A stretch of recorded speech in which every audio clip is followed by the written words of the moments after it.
Hi, this is Anthony. I don't know about you, but I was quite pleased with the results of the stock market today, or at least in my portfolio. I own a lot of Palantir, probably more than I should. I started buying it around the $12 and $13 price range because I knew it was going to have a great future. I didn't necessarily know it would be at this point this quickly after I bought it, but I'm very happy with it. Exciting names like that pop up in the media a lot. Ones that don't are more boring names, but sometimes you can find interesting ones.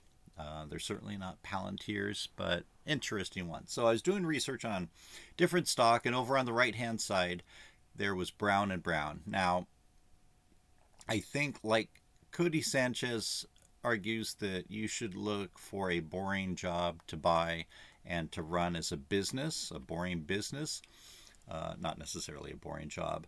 I think that for part of an actively managed personal portfolio, sometimes having some boring stocks or boring companies might be appropriate for some people. Of course, for a long range, well diversified portfolio. So I saw Brown and Brown. I've heard of the name before. I'd forgotten what it was. I didn't know if it was a cigarette manufacturer or what. Anyway, it's in the insurance business. I'll put some more information in the show notes. But had a good day today. It was up about 0.5%. Let's look at year to date. Year to date, it's up a respectable about 10%. 1 year up 23%, again respectable. 5 years up 158%, a lot better than many companies. It is making money and it pays a dividend, a little over 0.5%. And let's look at the max.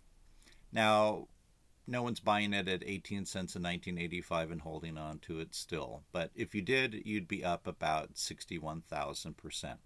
This is going to be one that I probably will buy a couple shares of. I have a little bit of cash unallocated in my Roth IRA. So maybe on Monday I'll buy some of this. Another one, it's good to look over at the right-hand side because they give other companies that are often related to the one that you're looking at.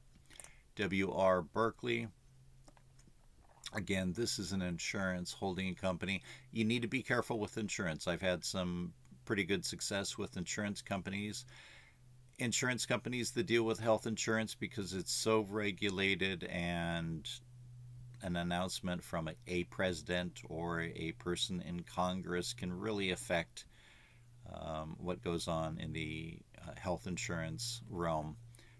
So be cautious. I don't have any health insurance companies directly. So it was up about 0.5%, just like Brown and Brown. Year to date, up almost 28%. 1 year, 39, almost 40%. 5 years, 161%, also good. And again, if you were able to buy it back in the 80s, you'd be up over 27,000%.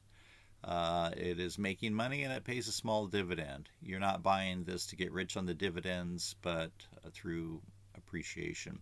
Anyway, I'd love to hear your thoughts. Do you own any of these? Have you ever heard of them or thought about this type of stock as part of your well-diversified portfolio? I'd love to hear from you. I do answer all comments eventually. Sometimes it takes me a while. If you haven't already, I would appreciate it if you subscribe to my channel, hit like, and leave a comment. Thank you so much.